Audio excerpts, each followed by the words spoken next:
জন্য আল্লাহকে খুশি করতে গিয়া রানিত্ব ছেড়ে দিয়া যখন তাকে জমিনের সাথে শোয়া দিল, দুই পায়ের ভিতরে প্যারাক, দুই হাতের ভিতরে প্যারাক। ওই মুহূর্তে ফেরাউনের স্ত্রী ডাক দিয়েছে, রব্বি বিনিলি ইনদাকা বাইতান ফিল জান্নাহ। হায় আল্লাহ, আমি ছিলাম রাজপ্রাসাদে, আমাকে ওরা এইভাবে আজকে নির্মমভাবে মেরে ফেলবে। আমার তো যাকার কোনো জায়গা নাই, আর সারাটা জীবন তো তোমার অবাধ্য হয়ে আমি চলেছি, কারণ এর আগে আমি ইমানের আলো পাই নাই, তোমার কোনো হুকুমাকাম আমার পালন করারও সুযোগ হয় নাই। মালিক, এত সুন্দর প্রাসাদ আমি ছেড়ে দেব এই উসিলাই? রব্বি বিনিলি ইনদাকা বাইতান ফিল জান্নাহ। আয় আল্লাহ, আমার রব, আপনি আমার জন্য জান্নাতে একটা বাড়ি বানাইয়া দেন।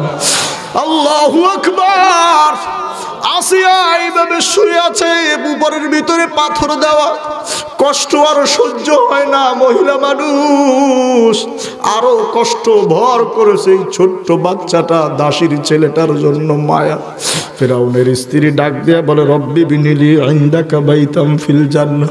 আয় আল্লাহ, আমি এই প্রাসাদ থেকে ওরা তো আমাকে মেরে ফেলে দিবে, জানি না আমার কবরটা কোথায় হয়, আমাকে না নীল নদে ফের দেয়, না কুকুর বিড়াল দিয়ে খাইয়ে ফেলে। আল্লাহ, তোমার কাছে আমার একটা ঘর বানায় রাখো, আর এই জালিম ফেরাউনের হাত থেকে তুমি আমাকে মুক্তি দিয়ে দাও। বিশ্ব নবী রহমাতুল্লিল আলামিন কোরআন যখন এই আয়াতটা নাজিল হলো, নবীজি চোখের পানি ছেড়ে দিয়ে কাঁদে আর বলে, ও আমার সাহাবীরা শোন, এই দোয়া যখন আসিয়া করেছে আমি রাসূল তখন ছিলাম না, আল্লাহ আমাকে মনে করে দিছে। ঈদ শব্দ দিয়ে আলামরা বুঝবে, ঈদ মানে কি উযকুর। কোরআনে যেখানে ঈদ আছে মানে হলো উযকুর, আপনি স্মরণ করেন। ও আমার সাহাবী, ওই আসিয়ার জন্য আমার বড় মায়া লাগে। ওই মুহূর্তে পুরো মিশরে আসিয়াকে সাহায্য করার মতো কেউ ছিল না। আসিয়ার মা বাবা কেউ আগায় আসে নাই, ভাই বোন কেউ আগায় আসে নাই। আসিয়া ওই জমিনে দাঁড়ায়া সব পরিচিত মানুষগুলোকে কেমন যেন আজকে অপরিচিত মনে হয়। যেই দাসী এক সময় পানি নিয়ে দাঁড়ায়া থাকতো, ওই দাসী আসিয়ার গায়ে ছাপ দেয়। যেই দারোয়ান দেখলে রানিমা রানিমা করে চলে যাইতো, দারোয়ান গুলো দাঁড়ায় আছে, মন্ত্রী পরিষদ দাঁড়ায় আছে। আল্লাহর নবী এই ঘটনা বর্ণনা করতে গিয়ে চোখের পানি ছেড়ে দিয়ে কাঁদে আর বলে, শোনো, আসিয়ার ওই সময় সাহায্য করার মতো কেউ ছিল না, কিন্তু আসিয়ার রূহটা বের হয়ে যাওয়ার আগে ও দোয়া করেছিল জান্নাতে একটা বাড়ির। হযরতে জিবরাইল আলাইহিস সালাতু ওয়াস সালাম আসিয়ার কানের কাছে এসে বলে, আসিয়া রে, আমি তোমাকে কথা দিলাম, আল্লাহ পাক রব্বুল আলামিন আমাকে পাঠিয়েছেন দ্বীনের জন্য। তোমার এই শাহাদাত আল্লাহ এমন ভাবে কবুল করেছেন, আল্লাহ তোমার জন্য জান্নাতে একটা বাড়ি বানিয়ে রেখেছে। আলহামদুলিল্লাহি হামদাশ শাকিরিন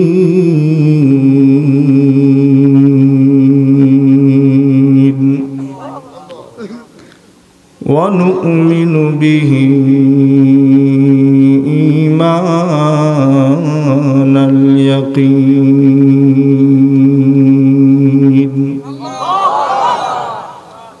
ওয়া ইন্নাকা লা'আলা খুলুকিন আযীম।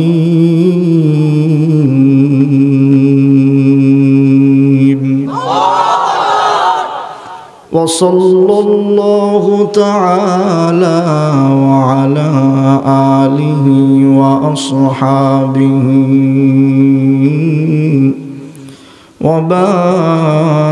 وبارك وسلم.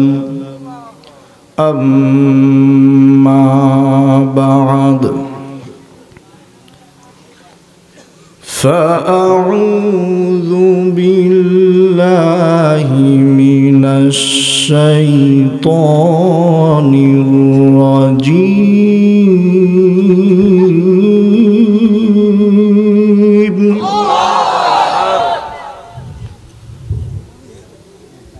بسم الله الرحمن الرحيم.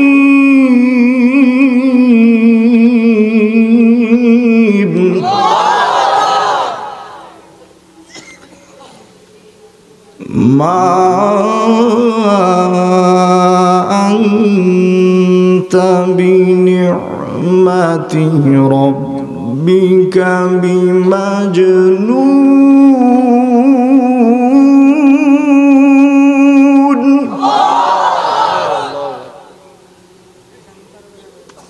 ওয়া ইন্না লাকা লাআজরান গায়রা মামনুন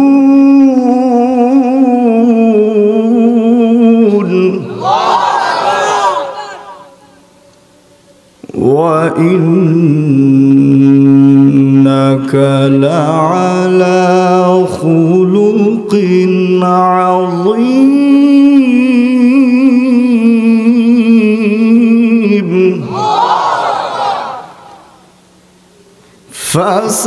فستبصر ويبصرون بأيكم المفتون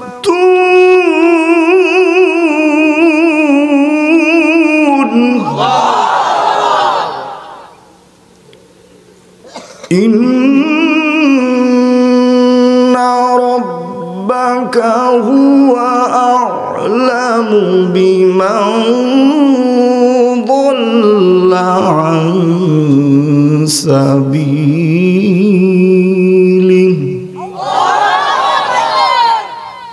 وهو أعلم بالمهتدين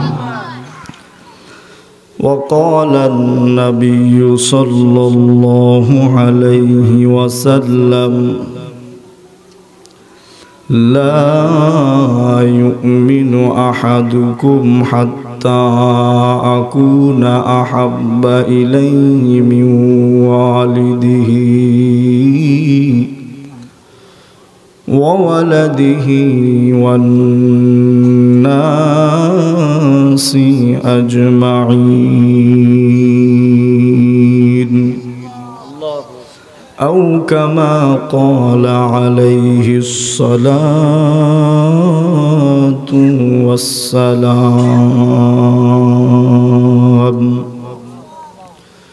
سبحانك لا علم لنا إلا ما علمتنا إنك أنت العليم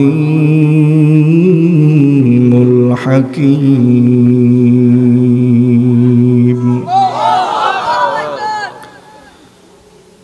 सूरज ने दिया अपनी शुआओ कए पैगाम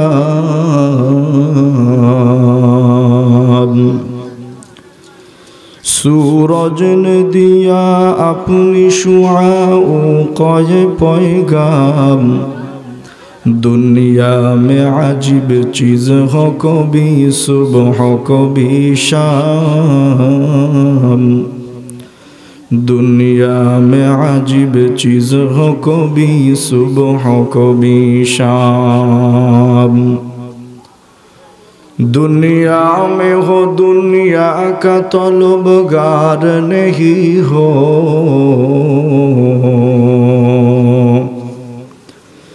दुनिया में हो दुनिया का तलबगार नहीं हो बाजार से गुजर हो खरीदार नहीं हो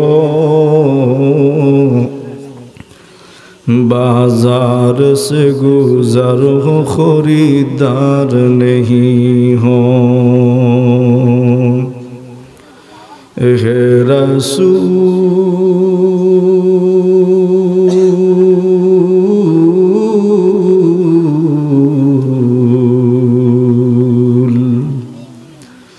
तुम्हारी आशिकान बारे बारे जाए मदीना रोजा पाकेर पाशे दाड़िए बारे बारे सलाम जानाय হে রাসূল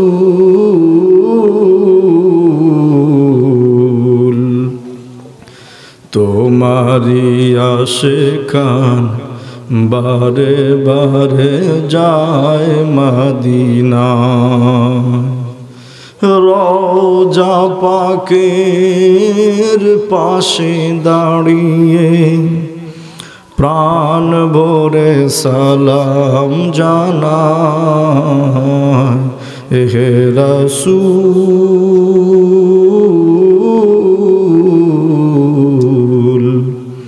তোমারি আশিকান বারে বারে যায় মদিনা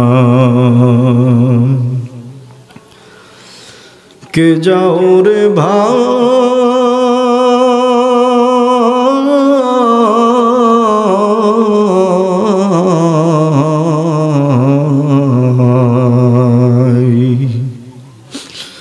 আমার কবরের পাশ দিয়া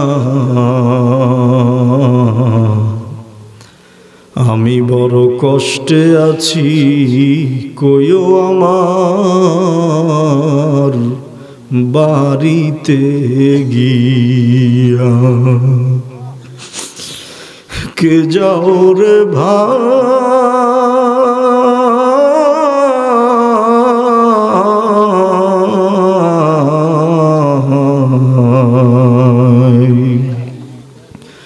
আমার কবরের পাশ দিয়া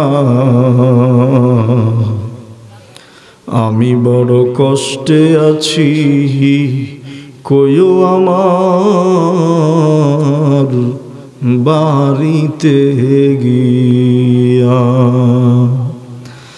তারা যেন নামাজ পড়ে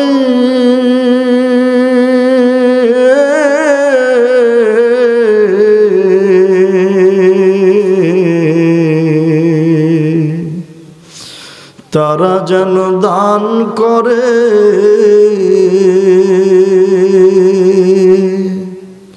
সে সওয়াব পাবো আমি কবরে বসিয়া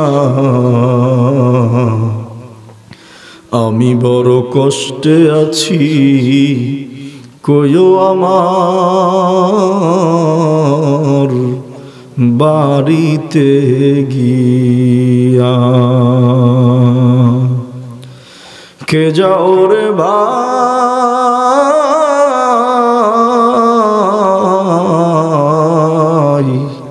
আমার কবরের পাশ দিয়া আমি বড় কষ্টে আছি কইও আমার বাড়িতে গিয়া তেতুয়া পূর্বপাড়া জামে মসজিদের উদ্যোগে আয়োজিত বাৎসরিক এই মাহফিলের মান্যবর সম্মানিত সভাপতি প্রধান অতিথি বিশেষ অতিথিবৃন্দ মঞ্চে উপবিষ্ট হযরত উলামায়ে ইকরাম দূর দূরান্ত থেকে আগত দিন প্রিয় ইসলাম প্রিয় আল্লাহর আশিকিন যাকিরিন শাকিরিন মুহিব্বিন মুতাআল্লিকিন বান্দাগণ মর্দে মুজাহিদ সমবয়সী যুবক বন্ধুরা আমার স্নেহের ছোট ভাইয়েরা পর্দার আড়ালে অবস্থানরতা শ্রদ্ধেয়া সম্মানিতা মা ও বোনেরা সর্বপ্রথম লক্ষ্য কোটি শুকর সুজুদ সেই মহান সুবহানাহু ওয়া তাআলা আম্মা নওয়ালুহুর দরবারে যিনি আমাদেরকে অত্যন্ত ভালোবেসে মোহাব্বত করে দ্বীনের সহি বুঝ দান করে বরকতময় রজনীতে রাসূলের সাজানো এই বাগানে কোরআন হাদিসের আলোকে সহি তরিকায় দ্বীনের কিছু কথা বলার এবং শুনবার জন্য আসার এবং বসার তৌফিক দিয়েছেন এজন্য সকলেই হৃদয়ের গভীর থেকে অন্তরের অন্তঃস্থল থেকে ঈমানের আওয়াজ তুলে সুউচ্চ কণ্ঠে কালিমাতুশ শুকর আদায় করি আলহামদুলিল্লাহ। ভাইরা আমার, মানুষ সবচেয়ে বেশি কষ্ট দেয় কাকে? মা এবং বাবাকে। কথা বলুন ঠিক কিনা? কারণ তারা সবচেয়ে বেশি আপন। কথা বলুন ঠিক কিনা? আর মা বাবাকে যখন কষ্ট দেয়, মা বাবা মায়া হওয়ায়, দয়া হওয়া সঙ্গে সঙ্গে আবার সন্তানকে ক্ষমা করে দেয়। আল্লাহর নবী, বিশ্ব নবী রহমাতুল্লিল আলামিন বলে, ঠিক অনুরূপ আমার উম্মত আমাকে কষ্ট দেয় কেন জানো? কারণ আমি আমার উম্মতকে বেশি ভালোবাসি, এই জন্য সে আমাকে কষ্ট দেয়, আর আমি রাসূল তাদেরকে ক্ষমা করতে থাকি। সুবহানাল্লাহ। আল্লাহ পাক রব্বুল আলামিন বিশ্ব নবী রহমাতুল্লিল আলামিনের এই সুমহান চরিত্রকে লক্ষ্য করে কোরআনে বলে দিয়েছে, ওয়া ইন্নাকা লাআলা খুলুকিন আযীম।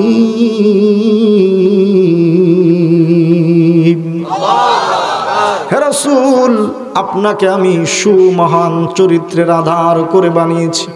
এত সুন্দর চরিত্র এই পৃথিবীতে আর কারো নাই। আপনাকে যেই সুন্দর চরিত্র আমি দিয়েছি, যেই সুন্দর গুণ আপনার মাঝে আছে, নবী গো, এই সুন্দর গুণ যদি এই পৃথিবীর কোনো মানুষ অর্জন করতে পারত, তাহলে প্রত্যেক মানুষ ওই জমানার শ্রেষ্ঠ মানুষে পরিণত হয়ে যেত।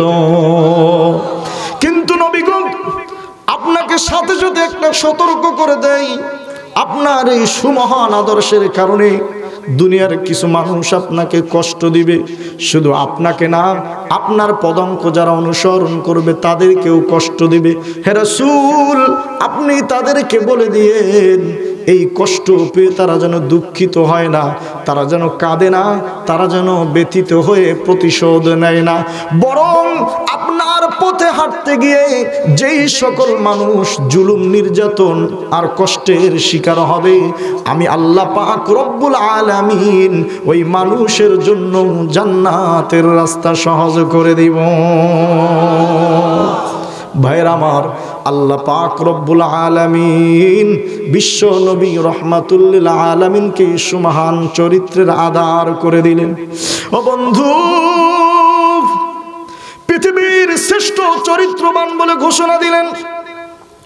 নবীজি মনে মনে ভাবলেন, আমি পৃথিবীর শ্রেষ্ঠ চরিত্রের আধার, কাউকে কোনোদিন কষ্ট দেই নাই, নিজ হাতে কাউকে কোনোদিন মারি নাই, সুতরাং যত ভালো কাজ আছে আমি করব, আর আমার এই দেখা দেখি আরো মানুষ কিছু ভালো কাজ করবে, ঠিক কিনা? ভাইরা আমার, আল্লাহর নবী, বিশ্ব নবী একটা ভালো কাজের জন্য রওনা করে দিলেন। ভালো কাজটা কি? নবীজি বলেন, একটা প্রথম ভালো কাজ হলো নামাজ। আমি সিদ্ধান্ত নিলাম যে আমি এখন ভালো কাজ নামাজের জন্য বের হব। সুবহানাল্লাহ। ভাইরা আমার, অন্তরের কান লাগান, আল্লাহর নবী সুমহান চরিত্রের আধার, মনের খুশিতে ভালো কাজের উদ্দেশ্যে আমাদের পবিত্র কিবলা কাবা ঘরের সামনে গিয়ে দাঁড়িয়েছি। যখন কাবার সামনে গিয়ে দাঁড়িয়ে বিশ্ব নবী, দয়ার নবী, মায়ার নবী রহমাতুল্লিল আলামিন আল্লাহু আকবার বলে হাত বেঁধেছে, কাবার চারপাশে দাঁড়ানো কিছু কাফের মুশরিক ডাক দিয়ে বলে, কি ব্যাপার?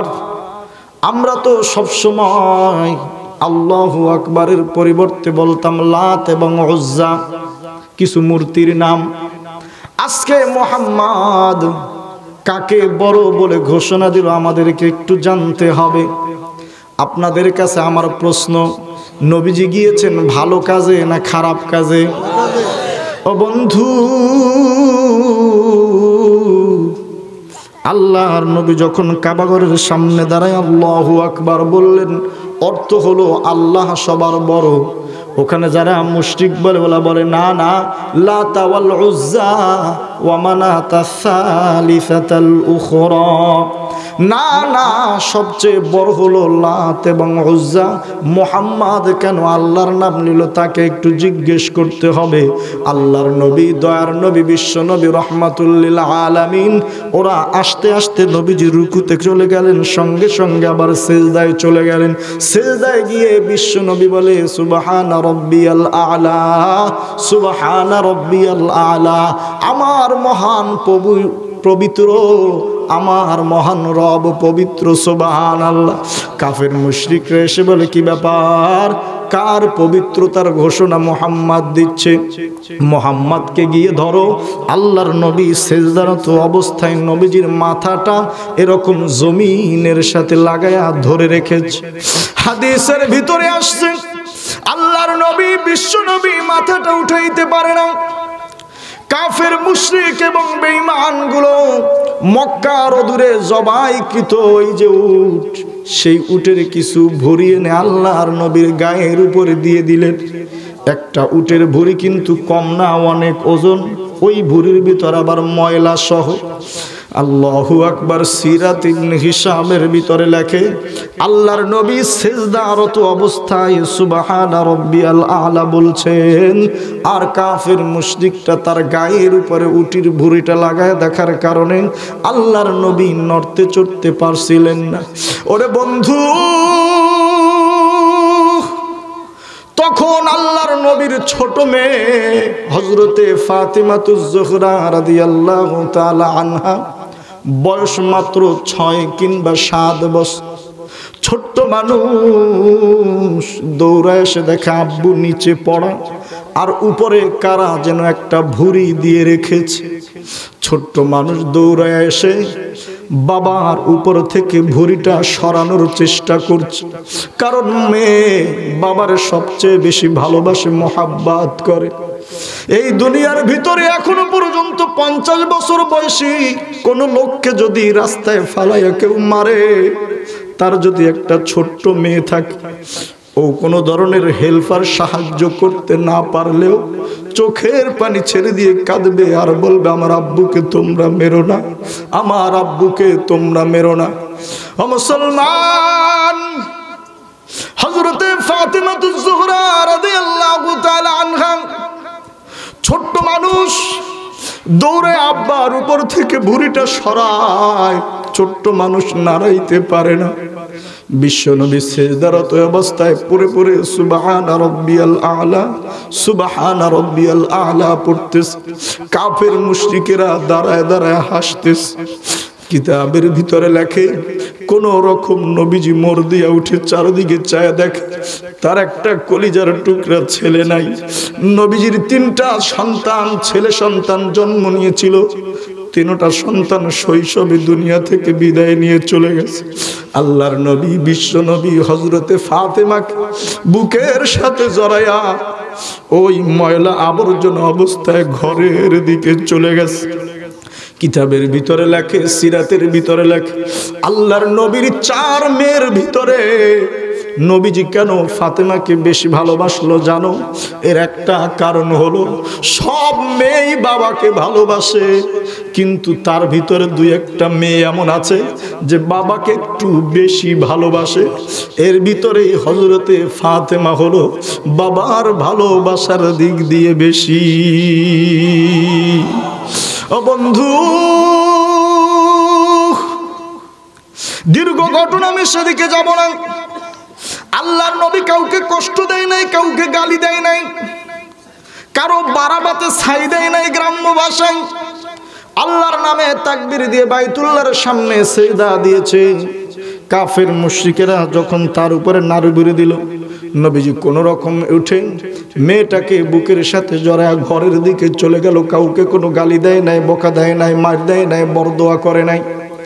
ও বন্ধু, ওই ওয়াক্ত শেষ হয়ে যাওয়ার পর যখন দ্বিতীয় ওয়াক্ত আবার চলে আসে, আল্লাহর নবী আবার যখন গিয়ে বাইতুল্লাহর সামনে দাঁড়াইলো, কাফের মুশরিকেরা ডাক দিয়ে বলে, দেখ দেখ কেমন পাগল, একটু আগে বেইজ্জতি করলাম, অসম্মানী করলাম, যেই কাজ করেছে ওই কাজের জন্য সে আবারও আসছে, সে একটা পাগল।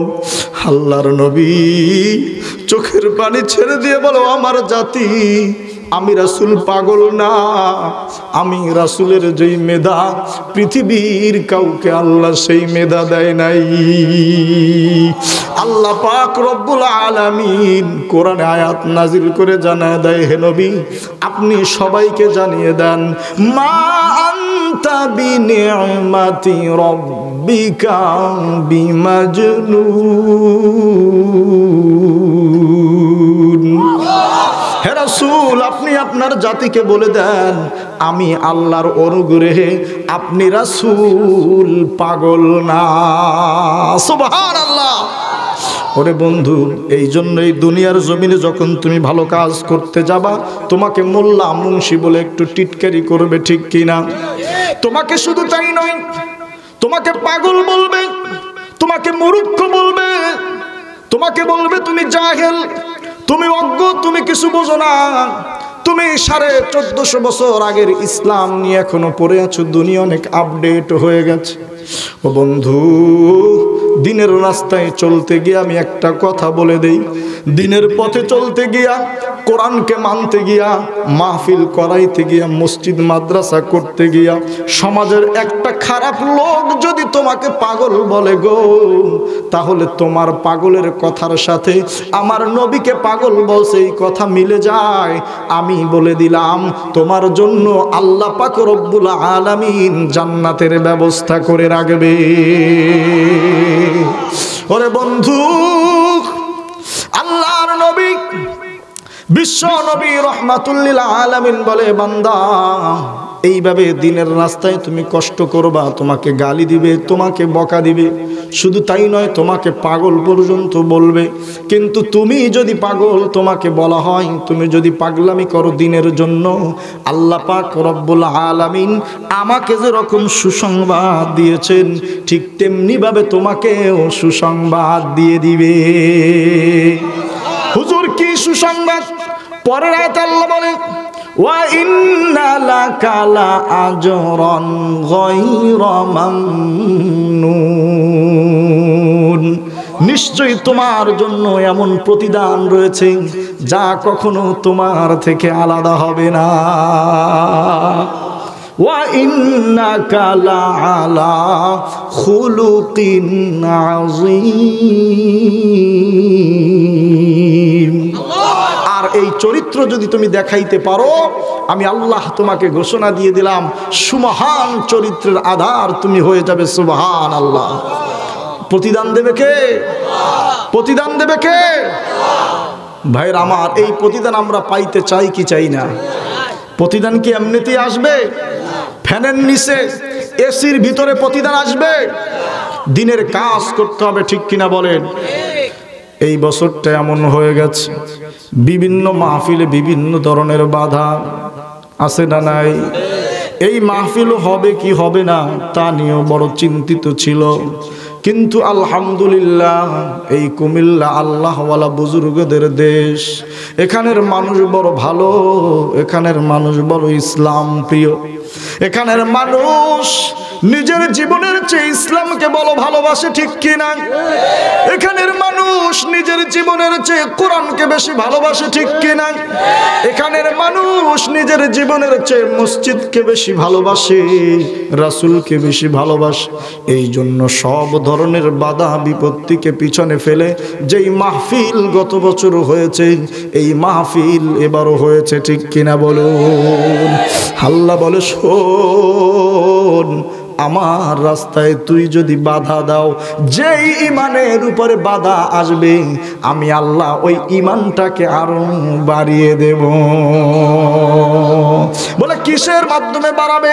আল্লাহ পাক রব্বুল আলামিন বলছেন, ওয়া ইযা তুলিয়াত আলাইহিম আয়াতুহু যাদাতুহুম ঈমানা।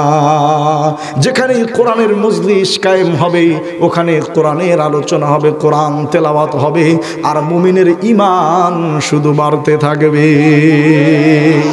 ভাইরা আমার, আল্লাহ পাক রব্বুল আলামিন এই ঘোষণা দিয়ে দিলেন যে ঈমানের উপরে যখনই আঘাত আসবে তখন ঈমান বাড়বে।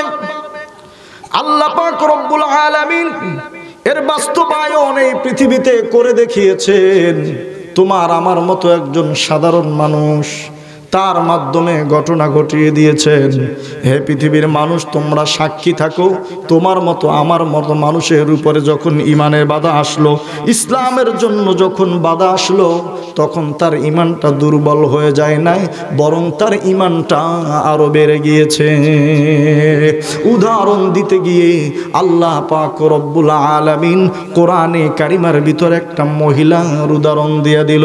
ওয়াদারাবাল্লাহু মাসালাল লিল্লাযীনা আমানু রাআতা ফিরআউন ইয ক্বালাত রাব্বি ইবনি লি ইনদাকা বাইতান ফিল জান্নাহ ওয়া নাজ্জিনি মিন ফিরআউনা ওয়া আমালিহি ওয়া নাজ্জিনি মিনাল কওমিজ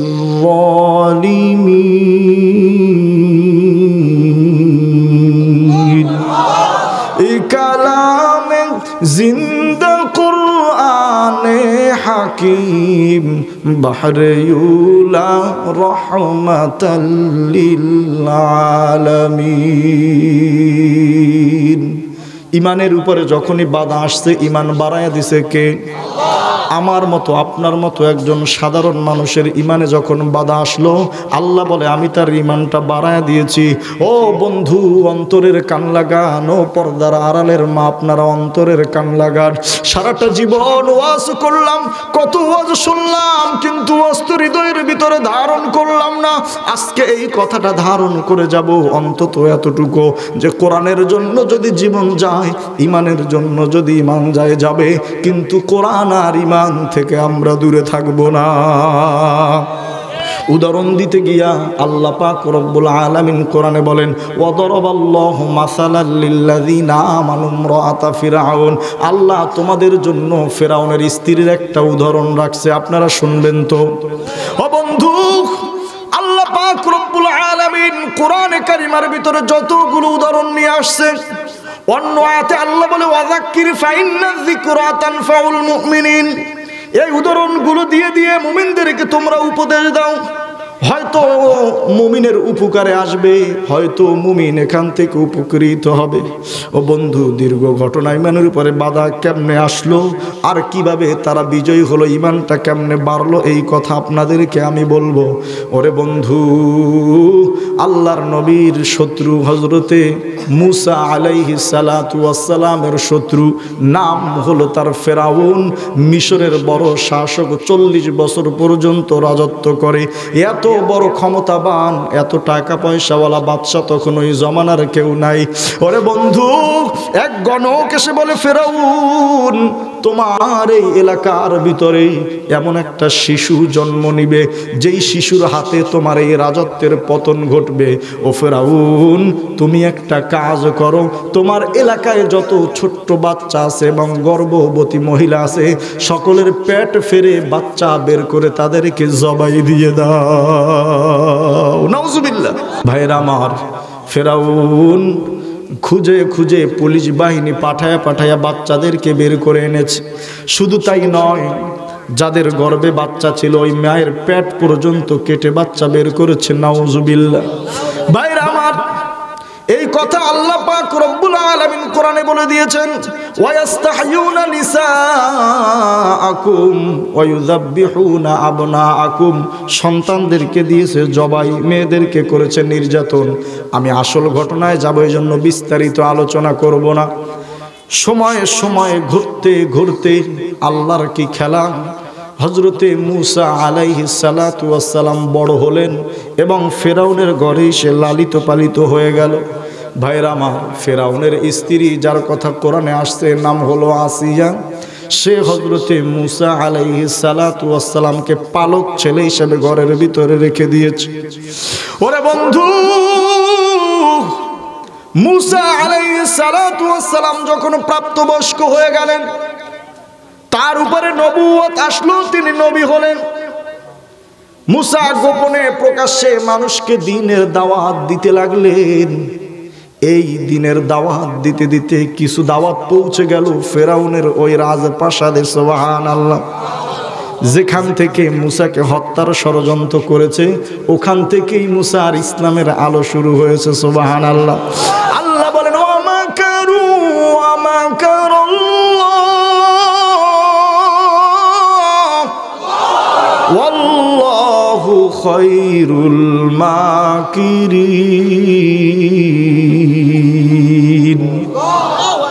তোমরা চক্রান্ত করো, আল্লাহ চক্রান্তের জবাব দিয়ে দেন। সুবহানাল্লাহ। ভাইরা আমার, হযরতে মুসা আলাইহিস সালাতু ওয়াস সালাম দ্বীনের দাওয়াত দেওয়া শুরু করে দিলেন। এক কান দুই কান করে ওই দাওয়াত, দ্বীনের দাওয়াত পৌঁছে গেল ফেরাউনের ঘরে। ফেরাউনের ঘরে একজন পুরুষ কাজ করত, নাম হলো তার হিজকিল। ওই ফেরাউন, ওই হিজকিলের আরেকজন স্ত্রী ছিল, তার নাম হলো মুশতুন। নাম কি? এই দুইজন, একজন পুরুষ আর একজন মহিলা কাজ করত। ওই যে মহিলাটা মুশতুন, সে হলো ফেরাউনের যেই মেয়ে ছিল সেই মেয়ের দেখাশোনা করত। ভাইরা আমার, হযরতে মুসা আলাইহিস সালাতু ওয়াস সালাম দাওয়াত দিতে লাগলেন। দাওয়াত শুধু বাহিরে রয় নাই, দাওয়াতের প্রভাব পৌঁছে গেল রাজপ্রাসাদের ভিতরে। সুবহানাল্লাহ। রাজপ্রাসাদের ভিতরে থাকা ফেরাউনের মেয়ের যেই দাসী, সে মনে মনে আল্লাহ এবং মুসার উপরে ঈমান নিয়ে আসলেন। আলোচনা ভুলে গেলে চলবে না, মনে আছে তো? যেখানে ঈমানে বাধা সেখানে আল্লাহ ঈমান বাড়ায় দেয়, ঠিক কিনা? মনে আছে তো? ওরে বন্ধু, একদিন দুই দিন তিন দিন করে করে একদিন ফেরাউনের মেয়ে ঘরের ভিতরে বসা। ও মা বোনরা, আপনারা একটু লক্ষ্য করে শুনবেন। ঠিক ওই মুহূর্তে যখন তার মাথার চুল আশ্রাইতে যাবে ফেরাউনের মেয়ের, ওই সময় চিরুনিটা হাত থেকে পড়ে গেল। স্বাভাবিকভাবে সে যেহেতু মুসলমান হয়েছে, সে বিসমিল্লাহির রহমানির রহিম বলে চিরুনিটা তুলেছে। ফেরাউনের মেয়ে ডাক দিয়ে বলে, আইয়ুহাল মুশতু লিমাযা তাকুলিনা বিসমিল্লাহ ওয়া লিমাযা লা তাকুলিনা বিসমি ফিরাউন। ও আমার মাথার বিল দেওয়া চিরুনিওয়ালা আমার দাসী, তুমি কেন আল্লাহর নাম বললে, আমার বাবার নাম নিয়ে কেন শুরু করলে না? নাউজুবিল্লাহ।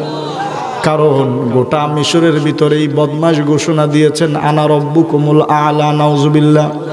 আমি হলাম সবচেয়ে বড় খোদা। নাউজুবিল্লাহ। ওরে বন্ধু, অন্তরের কান লাগান। ফেরাউনের মেয়ে রাগ হয়ে গেল, কেন তুমি আল্লাহর নাম নিয়েছো? কেন তুমি বলো না বিসমি ফিরাউন? ফেরাউনের নামে শুরু করছি। মেয়েটা দৌড়ে গেল, আব্বু চারদিকে শুনেছি তোমাকে বাদ দিয়ে নতুন খোদার দিকে ডাকছে, কিন্তু এই আওয়াজ তো আমার ঘর পর্যন্ত পৌঁছে গেছে। বাদশা ফেরাউনের মেজাজটা গরম হয়ে গেল, কি ব্যাপার? আমার প্রাসাদের ভিতরে আমার নাম বাদ দিয়ে আবার কার নাম নিল? বলে, আমার ঘরের যেই দাসী, আমার যে সেবিকা, সে তোমার নাম বাদ দিয়া বিসমিল্লাহ বলেছে, আল্লাহর নাম নিয়েছে, তুমি তাকে ডাক। ওরে বন্ধু, এমনি যদি আগুন জ্বলে সেই জায়গায় যদি ঘি ঢালা হয়, যদি তেল আর পেট্রোল ঢালা হয়, আগুন আরো জ্বলে যায়। ফেরাউন ইসলামের আলোকে নিভিয়ে দেওয়ার জন্য কত শিশুকে হত্যা করেছে, কত মায়ের বুক খালি করেছে।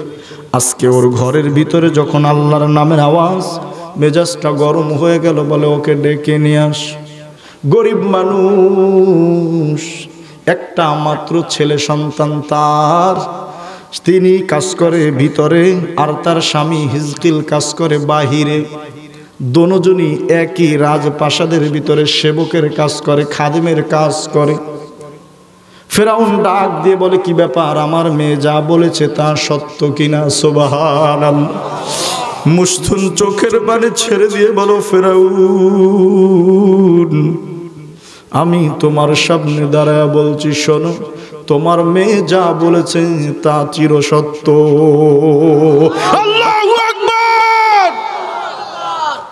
মুশতুন বুঝতে পেরেছে যে ফেরাউনের সামনে এই কথা বলাটা কত ভয়ঙ্কর। খাদেমা নিচের দিকে তাকায় বলে, হ্যাঁ, আমি এই পৃথিবীর সবচেয়ে বড় যেই রব, ওই রবের নাম নিয়ে আমি আমার চিরুনিটা তুলেছি। বলি তো মান রবকে?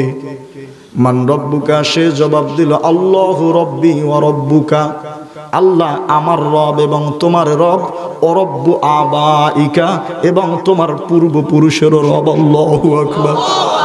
ফেরাউনের মেজাজটা গরম হয়ে গেছে, ডাক দিয়ে বলে মুশতুন, তুমি আমার সামনে দাঁড়ায় যেই কথা বলছো, তুমি কি জানো এখন তোমার কি হতে পারে? এবার মুশতুন ডাক দিয়ে বলে, ও বাদশা ফেরাউন, আমি যেই আল্লাহকে আল্লাহ হিসাবে মেনে নিয়েছি, যেই নবীকে নবী হিসাবে মেনে নিয়েছি, যদি তুমি আমার অঙ্গ প্রত্যঙ্গগুলো কেটেও ফেলে দাও, আমার জীবন যদি নিয়েও যাও, সেই আল্লাহ এবং রাসূলকে আমি বলতে পারবো না, সেই আল্লাহ এবং রাসূলকে আমি অস্বীকার করতে পারবো না। মিশরের রানী সুন্দরী, সুশ্রী, মেধাবী, বুদ্ধিমতী আসিয়া তখন পাশে বসে, খাদেমার প্রতি বড় মায়া, ডাক দিয়ে বলে, স্বামী গো, ও না বুঝে মনে হয় উল্টা পাল্টা বলছো, ওকে তুমি মাফ করে দাও।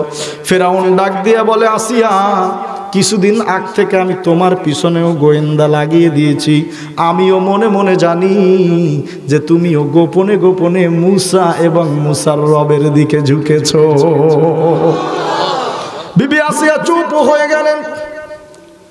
ফেরাউন জল্লাদকে ডেকে বলে, জল্লাদ, এই মুহূর্তে যদি আমি তাকে কঠিন শাস্তি না দেই, তাহলে আমার রাজ্য টিকবে না, আমার রাজপ্রাসাদে কেউ আমাকে ভয় পাবে না। মুশতুন মনে মনে ভেবেছিল, হয়তো আমাকে বেত্রাঘাত করবে, কোনো আঘাত করবে, আমাকে হয়তো কোনো শাস্তি দিবে। নিষ্ঠুর ফেরাউন ডাক দিয়ে বলে, ওরে ছেড়ে দাও, আমার প্রাসাদে যখন ও কাজ করতে আসে তখন সাথে করে একটা ছোট্ট বাচ্চা নিয়ে আসে, ওটা ওর কোলের শিশু, বাচ্চাটাকে বাহিরে রেখেও আমার প্রাসাদে কাজ করে, যাও ওর বাচ্চাটাকে তোমরা নিয়ে আস। মা জননী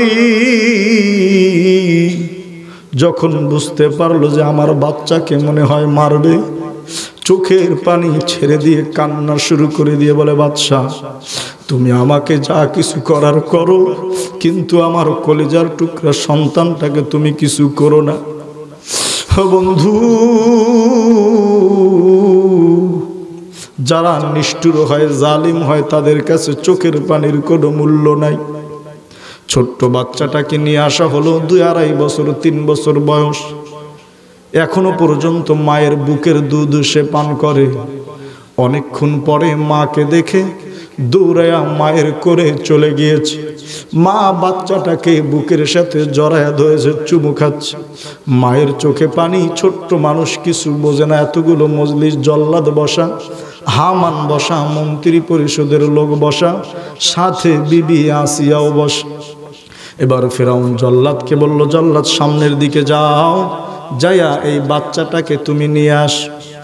জল্লাদ গিয়ে যখন মায়ের কাছ থেকে বাচ্চাটাকে নিয়ে যাবে, মা চোখের পানি ছেড়ে দিয়ে বলে, দেখো, আমার দোষী দোষ হয়ে থাকে, আমাকে তোমরা শাস্তি দাও, কিন্তু আমার সন্তানটাকে তোমরা কিছু করবা না। ফেরাউন ডাক দিয়ে বলে, রে মুশতুন, তুই যদি এই মুহূর্তে আল্লাহকে বাদ দিয়ে আমাকে রব হিসাবে মেনে না নাও, এখন তোর সামনে তোর সন্তানটাকে জবাই দিয়ে দিব। মা জননী ফেরাউনের কাছে হাত দুইটা জোর করে বলে, দেখো, যদি আমার চোখের সামনে আমার কলিজার টুকদের সন্তানটাকে তোমরা জবাই দিয়ে দাও, আমি মা সহ্য করতে পারবো না। যদি আমার শাস্তি তোদের দিতেই হয়, আমাকে যদি মারতেই হয়, তাহলে তোরা একটা কাজ কর, আমার দুনিয়া থেকে বিদায় করে দে।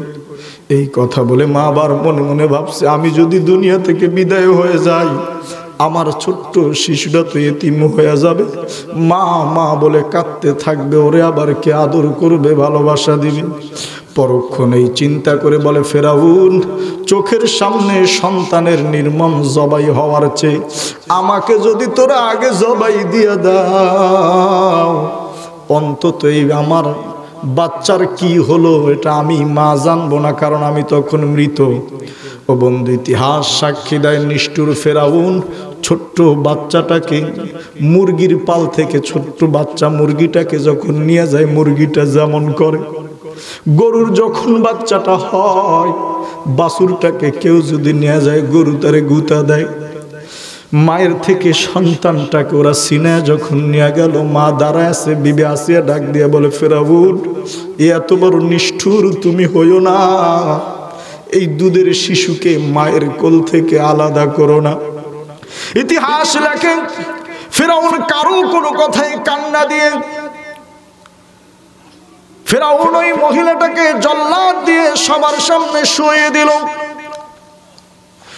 চিৎ করে শুয়ে দুই হাতের উপরে দুইটা প্যারাক মেরে, দুই পায়ের উপরে দুইটা প্যারাক মেরে যখন শোয়া রাখছে, মাকেই কান্দনরত অবস্থায় দেখে ছোট্ট ছেলে হাঁপুর দিয়ে মায়ের কোলের উপরে উঠছে। যখন মায়ের বুকের উপরে সে উঠছে, প্যাডের উপরে বসা, এই অবস্থায় ফেরাউন জল্লাদকে হুকুম দিয়েছে ওর মায়ের গলায় ছুরি চালাইয়া দে। ওই মুহূর্তে বলছে, মুস্তুনি এখনো সুযোগ আছে, তুই যদি মারা যাও ছেলেটা এতিম হয়ে যাবে, একবার আমার শুধু রব হিসাবে তুই ঘোষণা দে, আমি তোদেরকে মাফ করে দেব। আল্লাহু আকবার। সে ডাক দিয়ে বলে, না না না, আমি যেই রবের সন্ধান পেয়েছি, ওই রব থেকে আমারে তুই আলাদা করতে পারবি না। ভাইরা আমার, মা শুয়ে আছে চিত হয়ে, স্পষ্ট বর্ণনায় লেখা, ছোট্ট মানুষ মায়ের বুকের উপর উঠে মার দিকে তাকায় আছে। ঠিক ওই মুহূর্তে ফেরাউন মাকে জবাই করে শহীদ করে দিয়েছে। রক্তের বন্যা যখন বসছে, ওই অবস্থায় শিশুর পেটে ক্ষুধা লাগছে, মৃত মায়ের বুকের দুধের উপরে উঠে বাচ্চাটা ওখান থেকে দুধ যখন পান করা শুরু করে দিল, বিবি আসিয়া ডাক দিয়ে বলে, স্বামী ফেরাউন, যেই নিষ্ঠুর কাজ তুই করেছ, আমার আর কোনো রানীত্বের দরকার নাই। মিশরের আমি ফার্স্ট লেডি, মিশরের সমস্ত মহিলাদের সরদারিনী আমি, আমার দরকার নাই। যেই নরকীয় দৃশ্য আজ তুই করেছ, আমি এই মুহূর্তে তোমারে বাদ দিয়া এই মহিলা যাকে আল্লাহ হিসাবে মেনেছে, তাকে আমি আমার রব হিসাবে মেনে নিলাম, আর আমার পালক ছেলে মূসাকে আমি নবী হিসাবে ঘোষণা দিয়ে দিলাম। ওরে বন্ধু, এটা যেন ছোট্ট একটা কিয়ামত। বিবি আসিয়া কোন রকম বাচ্চাটাকে কোলে তুলে নিল। ফেরাউন ডাক দিয়ে বলে, আসিয়া তুমি আমার স্ত্রী, মিশরের সবচেয়ে সুন্দরী, সবচেয়ে গুণবতী, সবচেয়ে শ্রেষ্ঠ মর্যাদা হলো তোমার। এত বড় মর্যাদায় মিশরে কারো নাই। তোমার সেবক সেবিকার কোনো অভাব নাই, টাকা পয়সা ধন সম্পদের অভাব নাই। বিবি আসিয়া ডাক দিয়ে বলে, আমার কিচ্ছু লাগবে না। যেই মহিলা যেই সত্যের সন্ধান পেয়ে কলিজার টুকরা সন্তানকে দুনিয়ায় রেখে বিদায় হয়ে গেছে, তুই আজ থেকে আমার স্বামী না। তোর মতো কুলাঙ্গার, তোর মতো জালিম আমি কিয়ামতের দিন স্বামী হিসেবে পরিচয় দেব না। এই মুহূর্তে আমি তো দরবার ছেড়ে চলে যাব। ফেরাউন ডাক দিয়ে বলে, না, যেহেতু সিদ্ধান্ত নিয়ে নিয়েছো, তোমাকেও আর ছাড়া হবে না। তুমি এই মুহূর্তে বাচ্চাটাকে ফেলে দাও, আমার কাছে ফিরে আসো, না হলে যেই পথে মহিলা চলে গেছে, তোমারেও ওই পথে দুনিয়া থেকে বিদায় করে দেব।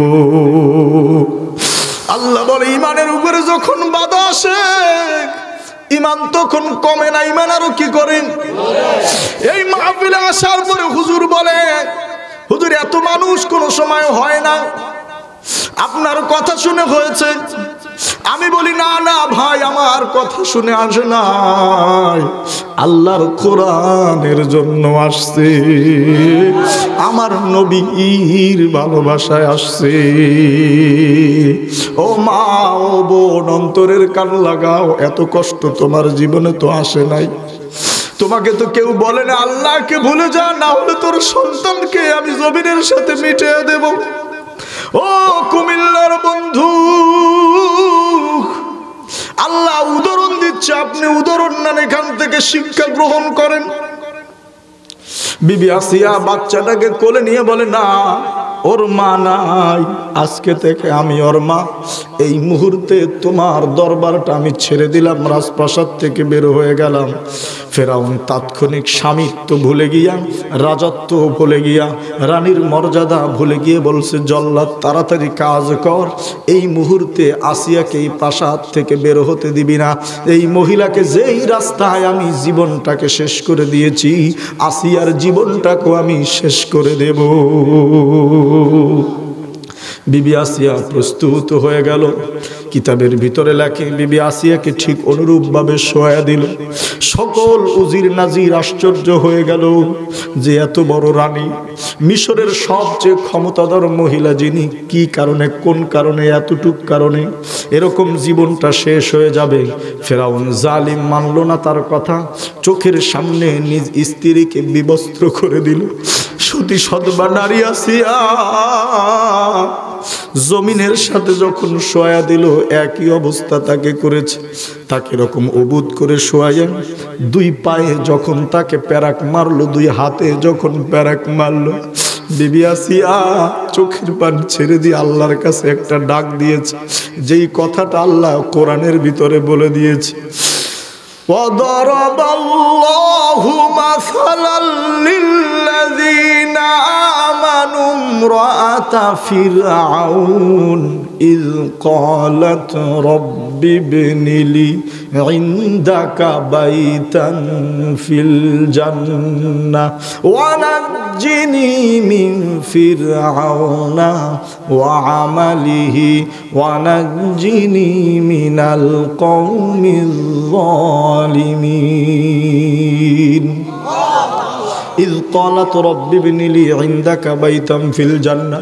ফেরাউনের স্ত্রী বিবি আসিয়া একমাত্র আল্লাহর জন্য, আল্লাহকে খুশি করতে গিয়া রানীত্ব ছেড়ে দিয়া যখন তাকে জমিনের সাথে শোয়া দিল, দুই পায়ের ভিতরে প্যারাক, দুই হাতের ভিতরে প্যারাক, ওই মুহূর্তে ফেরাউনের স্ত্রী ডাক দিয়েছে, রব্বি বিনিলি ইনদাকা বাইতান ফিল জান্নাহ।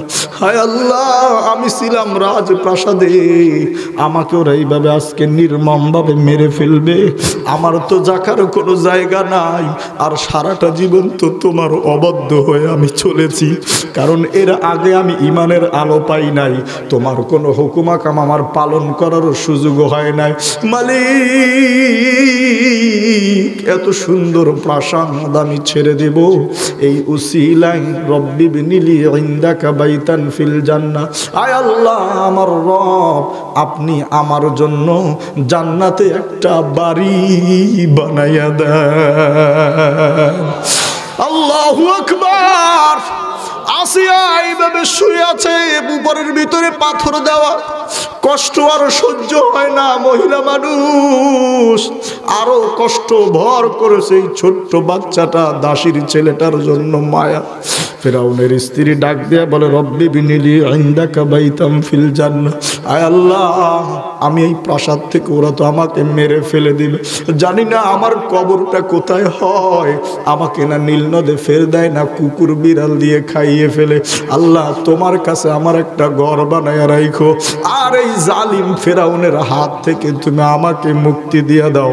বিশ্ব নবী রহমাতুল্লিল আলামিন কোরআন যখন এই আয়াতটা নাজিল হলো, নবীজি চোখের পানি ছেড়ে দিয়ে কাঁদে আর বলে, ও আমার সাহাবীরা শোন, এই দোয়া যখন আসিয়া করেছে আমি রাসূল তখন ছিলাম না, আল্লাহ আমাকে মনে করা দিছে। ঈদ শব্দটি আলামরা বুঝবে, ঈদ মানে কি উযকুর, কোরআনে যেখানে ঈদ আছে মানে হলো উযকুর, আপনি স্মরণ করেন।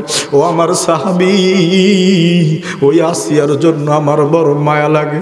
ওই মুহূর্তে পুরো মিশরে আসিয়াকে সাহায্য করার মতো কেউ ছিল না।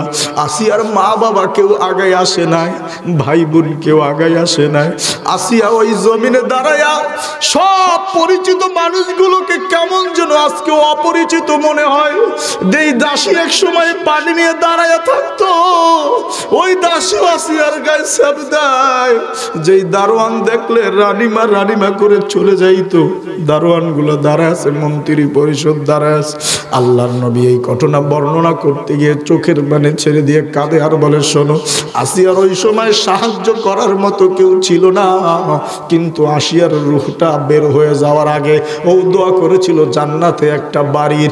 হযরতে জিবরাইল আলাইহিস সালাতু ওয়াস সালাম আসিয়ার কানের কাছে এসে বলে, আসিয়া রে, আমি তোমাকে কথা দিলাম, আল্লাহ পাক রব্বুল আলামিন আমাকে পাঠিয়েছেন দ্বীনের জন্য। তোমার এই শাহাদাত আল্লাহ এমন ভাবে কবুল করেছেন, আল্লাহ তোমার জন্য জান্নাতে একটা বাড়ি বানিয়ে রেখেছে।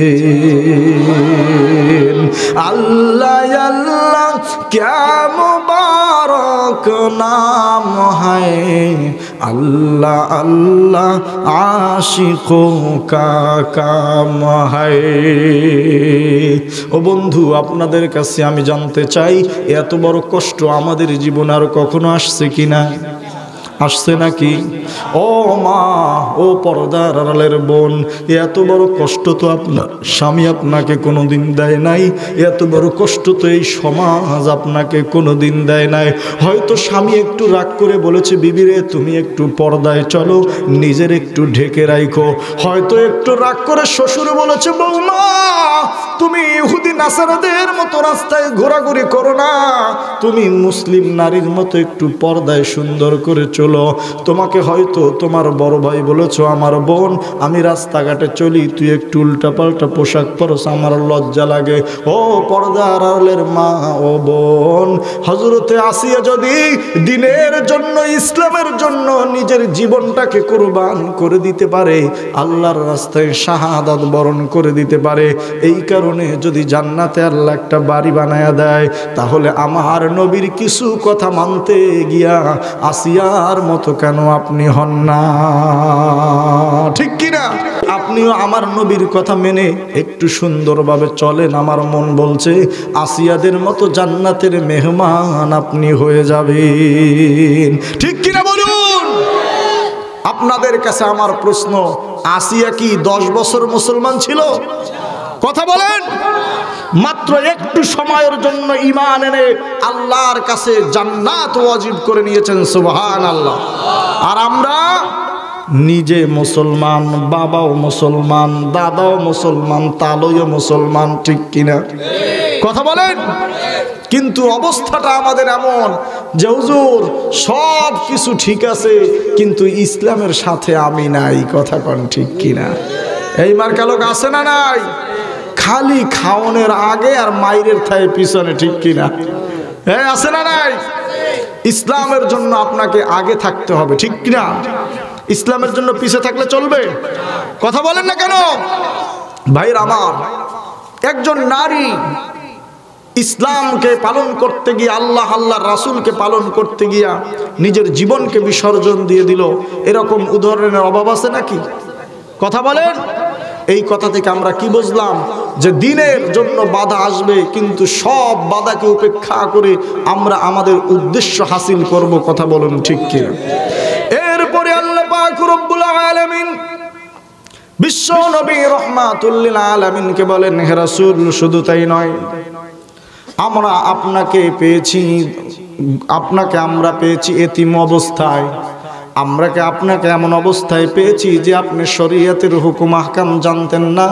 আমি আল্লাহ কোরআন নাজিল করে হাদিসে কুদসির মাধ্যমে আপনাকে শরীয়তের জ্ঞান দিয়েছি। কথা বলুন ঠিক কিনা? ওয়া ওয়াজাদাকা দাল্লাম ফাহাদা ওয়া ওয়াজাদাকা আইলাম ফাআউনা ফাআম্মাল ইয়াতীমা ফালা তাকহার ওয়া আম্মাস সাইলা ফালা তানহার ওয়া আম্মা বিনি'মাতি রাব্বিকা ফাহাদ্দিস। আল্লাহু আকবার।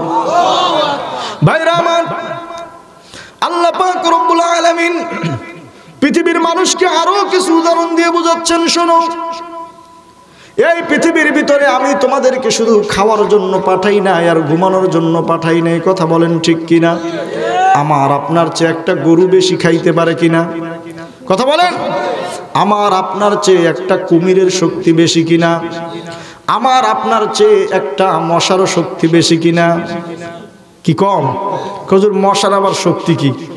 একলা যখন ঘুমাইতে যান 6-7 জন মিলে মশারি টাঙ্গাইয়া ভিতরে মশা থাকে কয়টা? ঘুমান যায় একজনে 6 জন, আর ঘুম কি? কথা বলেন। তাহলে একটা মশা আপনি কোন কোনো শক্তি নেই, অথচ পুরো ঘরের সবারে নাকানি সুবানি খাওয়ায়, কথা বলেন ঠিক কিনা? আছে না নাই? শক্তি আছে না? আপনি একজনের কামড় দেন কিচ্ছু হবে না, পিচ্ছি একটা সাপ কামড় দেয় সব ধ্বংস, আছে না নাই?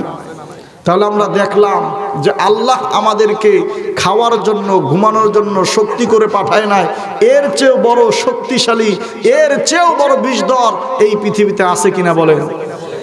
প্রশ্ন হলো তাহলে আমাকে পাঠাইলো কেন? আমি দুনিয়ায় আসলাম কেন? কোন পথে আমার মুক্তি, কোন পথে আমার শান্তি? আল্লাহ পাক রব্বুল আলামিন বলেন, মা আতাকুমুর রাসূলু ফাখুযু ওয়া মা নাহাকুম আনহু ফান্তাহু। আল্লাহ পাক রব্বুল আলামিন তোমাদেরকে যা বলেছেন তোমরা তা মানো, আর নবীজি যা থেকে নিষেধ করেছেন তোমরা তা থেকে দূরে থাকো। কারণ আল্লাহ এই কথা বলতে গিয়ে যে আয়াত আমি তেলাওয়াত করেছি, সামনে গিয়ে বলেন বিআইকুমুল মাফতুন।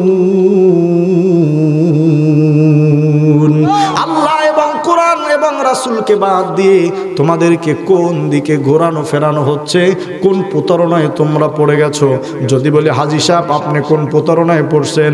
হুজুর আমি প্রতারণায় পড়ছি টাকার। ও কৃষক ভাই আপনি কোন প্রতারণায় পড়ছেন? হুজুর আমি প্রতারণায় পড়ছি একজনের আইল ঠেলার, আছে না নাই? ওরে রিকশাওয়ালা ভাই তুমি কোন প্রতারণায় পড়েছো? বলে আমি প্রতারণায় পড়েছি সমিতির, কথা বলেন ঠিক কিনা? ও চাকরিজীবী ভাই তুমি প্রতারণায় পড়লা কিসের? আমি প্রতারণায় পড়ছি ঘুষের। ও ব্যাংকার ভাই আপনি প্রতারণায় পড়ছেন কিসের? আমি পড়ছি সুদের। ও ইমাম সাহেব ও আলেম আপনি প্রতারণায় পড়ছেন কিসের? আমি পড়ছি একটু হারামের, কথা বলেন ঠিক কিনা? আল্লাহ পাক রব্বুল আলামিন বলে না না না না না, ফাসাতুবসিরু ওয়া ইউবসিরুন। হে নবী আপনাকে আমি বলি তারা আপনার সাথে যে যে আচরণ করছে তারাও দেখবে আর আপনিও দেখবেন, কথা বলেন ঠিক কিনা? আপনারা আমরা কাফের মুশরিক যত ধরনের অপরাধ করে নবীজি দেখবে কি দেখবে না? আখিরাতের দিন নবী জানবে কি জানবে না? আল্লাহ বলে এই যা কিছু আছে বিআইকুমুল মাফতুন, সব কিছু দিয়ে তোমাদেরকে ধোঁকা দেওয়া হচ্ছে, সব কিছু হলো ধোঁকার বস্তু। তাহলে ভালো জিনিস কি? বলে ভালো জিনিসও কিছু আছে। ওই ভালো জিনিসটা তোমরা যদি একটু মেনে নাও তাহলে তোমরা জান্নাতের মেহমান হয়ে যাইবা। দুনিয়ার ভিতরে তোমাদের কোনো কষ্ট থাকবে না, দুঃখ থাকবে না।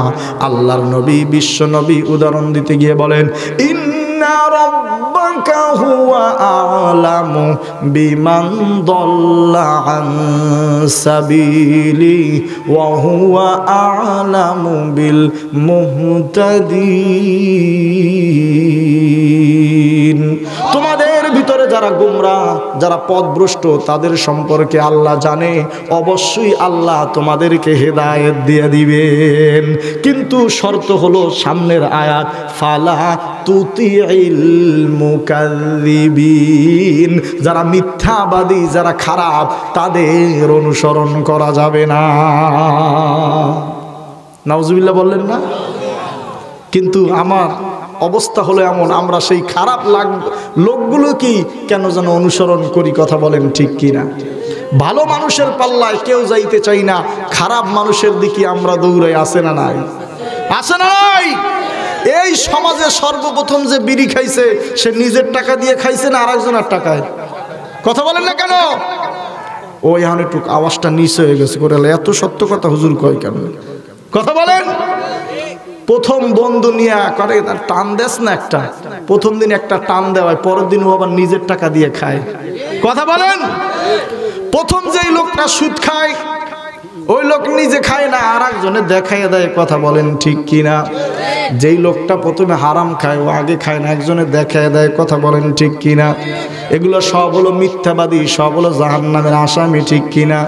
কিন্তু আমরা তাদেরকেই মানি। কথা বলেন। কিন্তু আল্লাহ বলে না, ফালা তুতিল মুকাজ্জিবিন, না না, এই জাতীয় মিথ্যাবাদী বদমাইশদেরকে মানা যাবে। কিন্তু আমরা মানি। হুজুর উপায় কি? ওরে বন্ধু, উপায়ের পথ আল্লাহ বলে দিয়েছেন। তোমার সমাজে যারা ভালো আছে তাদের সংস্পর্শে তুমি হয়ে যাও। তোমাদের সমাজে যারা ভালো তাদের সাথে জীবনটা গড়ো।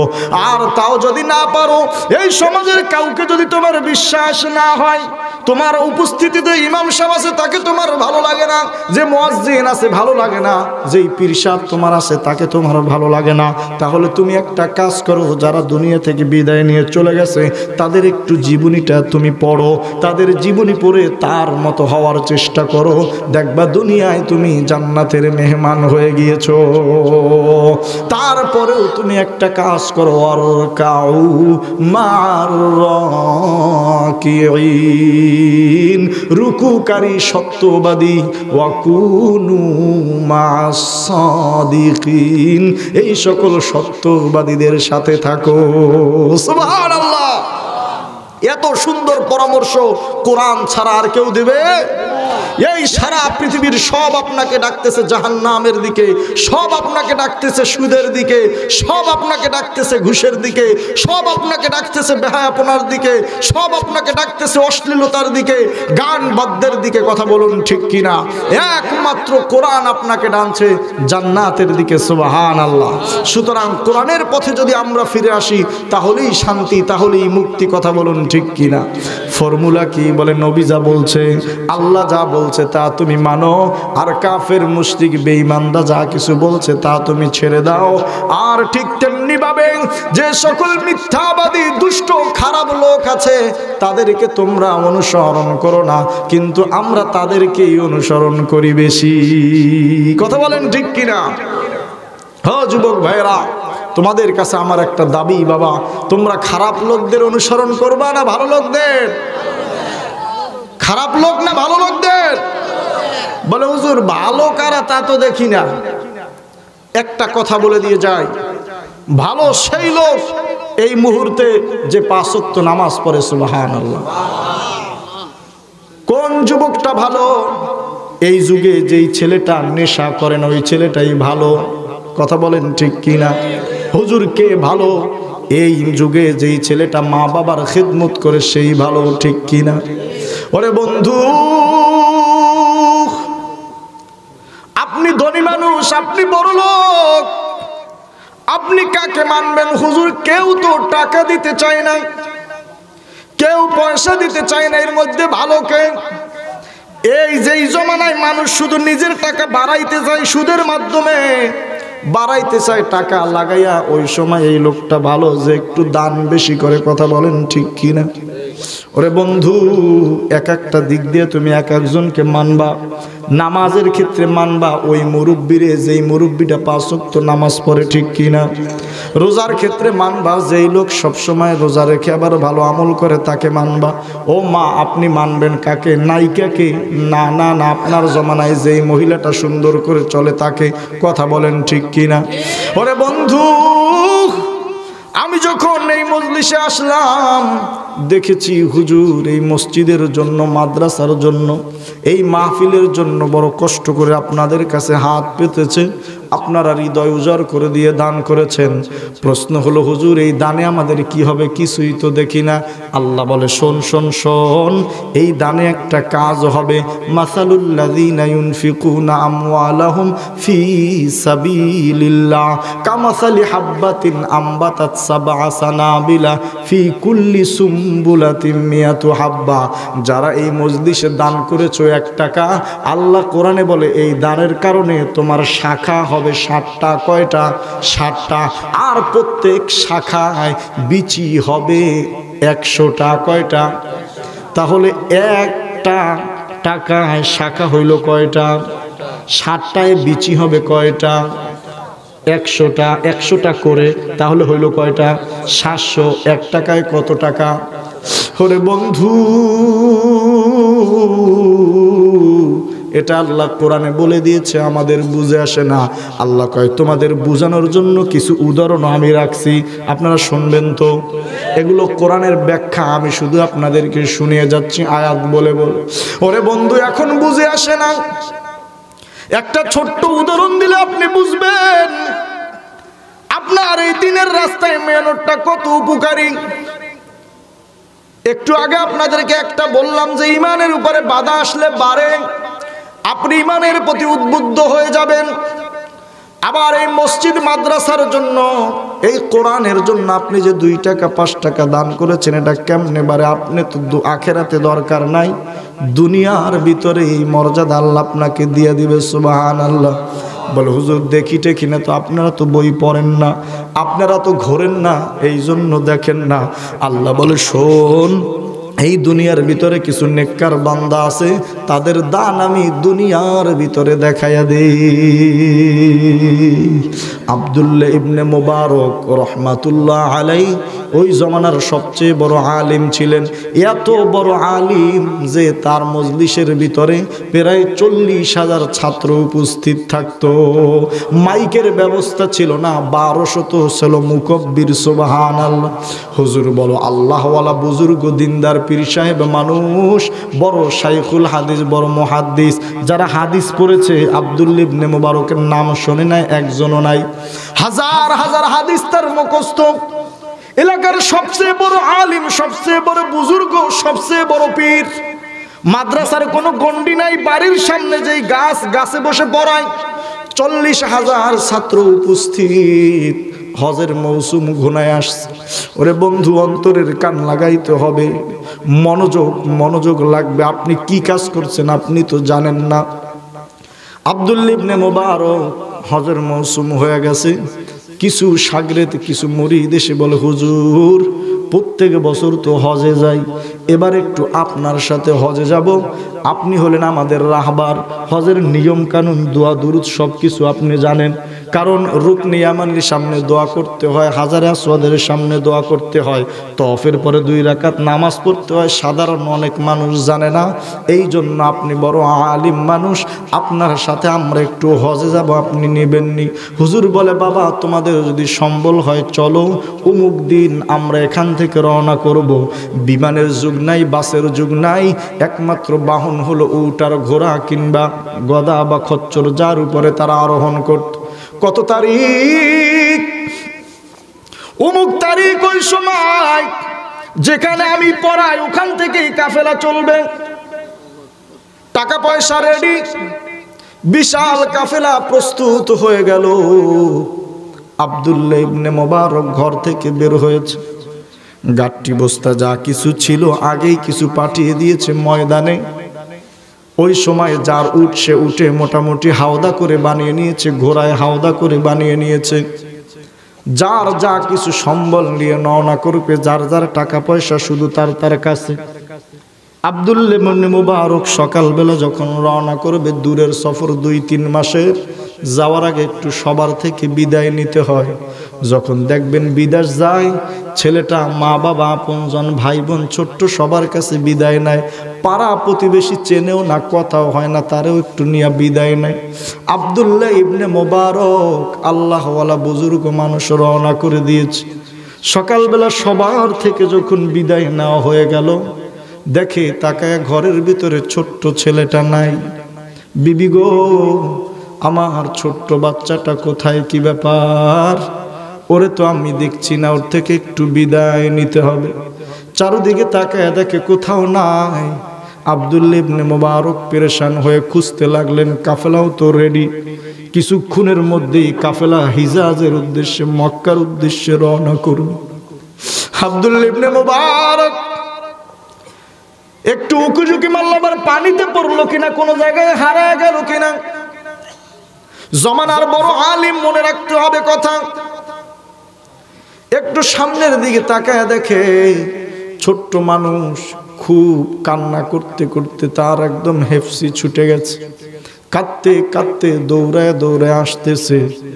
আব্দুল্লাহ ইবনে মুবারক বাচ্চাটাকে বুকের সাথে জড়ায় বলে, বাবা কি ব্যাপার, এই সকালবেলা তুমি কাঁদো কেন? আব্বু আমি পাশের বাড়িতে গিয়েছিলাম এই মাত্র আমার বন্ধুর সাথে, ওর সাথে আমি খেলা করি, ওদের ঘরে আজকে গরুর গোশত রান্না হয়েছে, কিন্তু ওরাই মাত্র খাচ্ছে, আমাকে দেয় নাই। আব্দুল্লাহ ইবনে মুবারক একটু হোঁচট খেলেন, একটু ধাক্কা লাগলো। কি বলে, ছোট্ট মানুষ, বাড়িতে গরুর গোশত রান্না হয়েছে, এক পিস দিলে এমন কি হতো? ঘটনাটাকে আমি একটু যাচাই করে দেখি। আব্দুল্লাহ ইবনে মুবারক বাচ্চাটাকে সাথে নিয়ে দাড়ির পাশে দিনমজুর ভাই, তার কাছে গিয়ে ডাক দেছো, ভাই বাড়িতে আছো কিনা? গরিব মানুষ, দিনমজুর, ঘরের দরজাটা খুলে দিয়ে তাকায় দেখে জমানার শ্রেষ্ঠ মুহাদ্দিস আব্দুল্লাহ ইবনে মুবারক ঘরের সামনে দাঁড়ানো। হুজুর, এই সকালবেলা আমার ঘরের সামনে এসেছেন, কারণ কি? ও দিনমজুর ভাই, তোমার ছেলের সাথে আমার ছেলেটা খেলা করে, সকালবেলা খেলতে খেলতে তোমার বাড়িতে আসছে, তোমরা নাকি গরুর গোশত রান্না করেছো, তোমরা খেলে এই বাচ্চাটাকে একটু দিলে কি হতো? ছোট মানুষ। এই কথা যখন আব্দুল্লাহ ইবনে মুবারক বলল, সঙ্গে সঙ্গে দিনমজুর গরিব কৃষক চোখের পানি ছেড়ে দিয়ে কাঁদতে লাগলো। হুজুর, আপনি কি করে ভাবলেন আমার ঘরে গরুর গোশত রান্না হবে আর ছোট্ট মানুষ আমার ঘরে আসবে, আমি তাকে গোশত না খাওয়ায়া বিদায় দিব? হুজুরের হাতটা ধরে ঘর থেকে একটু দূরে গিয়া বলে, হুজুর আমি একজন গরিব মানুষ, দিনমজুর কৃষক, সারা দিন যা উপার্জন করি তা দিয়ে যদি চাল কিনতে যাই, ডাল কিনতে যাই, তাহলে গোশতের টাকা হয় না, আবার যদি গোশত কিনতে যাই চাল ডালের টাকা হয় না। হুজুর, অনেক দিন ধরে আমার স্ত্রী আমাকে বলছে সন্তানগুলো একটু গোশত খেতে চায়, ওদেরকে কিভাবে আমি গোশত এনে খাবো? সারাদিনের ইনকাম দিয়ে চাল ডালের পরে আর গোশতের ব্যবস্থা হয় না।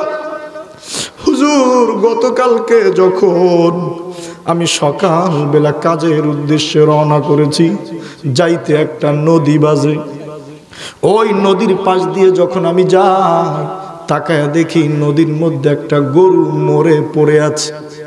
আমি মনে মনে সিদ্ধান্ত নিলাম, যখন আমি বাড়িতে আসব তখন সন্ধ্যা হয়ে যাবে, ওই মরা গরু থেকে কিছু গোশত কিনে নিয়ে আমি বাড়িতে নিয়ে আসব। হুজুর, বিকালবেলা কাজ ছেড়ে দিয়া ইচ্ছা করে আমি বাড়িতে আসি নাই। যখন একটু রাত্র হয়ে গেল, যখন চারদিকে তাকায় দেখি কেউ নাই, তখন আমি ওই মরা গরুর কিছু খাল কেটে কিছু গোশত নিয়ে আমি আমার স্ত্রীর হাতে দিয়েছি। হুজুর, এই দুঃখের কথা আমি কাউকে বলি নাই। সকালবেলা গোশত রান্না হলো, যখন ওরা খেতে যাবে ঠিক এই মুহূর্তে আমি তাকায় দেখি আমার ছোট্ট ছেলের সাথে আপনার ছেলেটাও খেলাধুলা করতে করতে আমার বাড়িতে চলে আসছে। হুজুর, আমি জানি আপনি আলেম মানুষ, ধনী মানুষ, কেউ তো জানে নাই যে গোশতটা হারাম, আমি তো জানি, কিন্তু গরিব হওয়ার কারণে বাচ্চাদেরকে খাওয়াইতে পারি না, এই জন্য আমি ওই মরা গরুর গোশত এনে খাইয়েছি। হুজুর, যখন আমার ছেলেটাকে ওর মা গোশত বেড়ে দিয়েছে, আমার অন্যান্য ছেলে মেয়েকে যখন বেড়ে দিয়েছে, আপনার ছোট্ট ছেলেটাও পাশে বসছে। হুজুর, আমি সঙ্গে সঙ্গে স্ত্রীরে বললাম, ওরা অনেক খায়, ওদেরকে দেওয়া লাগবে না। ও ওখান থেকে কান্না করে চলে গেল। হুজুর, ওরে গোশত না দেওয়ার কারণে আমার ছোট্ট ছেলেটাও গোশত খায় নাই। আমারে বলছে, আব্বু ওরে দিলা না কেন? হুজুর, তাই না, ওই মাত্র কান্না করে যখন রওনা করেছে, আমার স্ত্রীও আমার সাথে গালাগাল করেছে যে কি ব্যাপার, ছোট্ট মানুষ আমাদের এখানে এসে বসতো, একটু গোশত দিলে সমস্যা কি? হুজুর, সমস্যাটা যে কি এই কথা আমি বলতেও পারছি না, আর নিজের দুঃখের কথাটা কাউকে বুঝাইতেও পারছি। হুজুর, এখনো পর্যন্ত আপনার ছেলেটাকে বিদায় দিয়ে এক টুকরো গোশত আমি মুখে দেই নাই। ওর বন্ধু আমার ছোট ছেলেও কাঁদতেছে, ও গোশত খায় নাই, আমার বিবিও রাগ করে গোশত খায় নাই। আব্দুল্লাহ ইবনে মুবারক চোখের পানি ছেড়ে দিয়ে বলে, ভাই, আমার বাড়ির পাশে তুমি এত কষ্টে আছো, আমি কোনোদিন খবর নেই নাই। এদিকে আমি হজের জন্য রওনা করেছি, তোমার আর কিছু বলতে হবে না,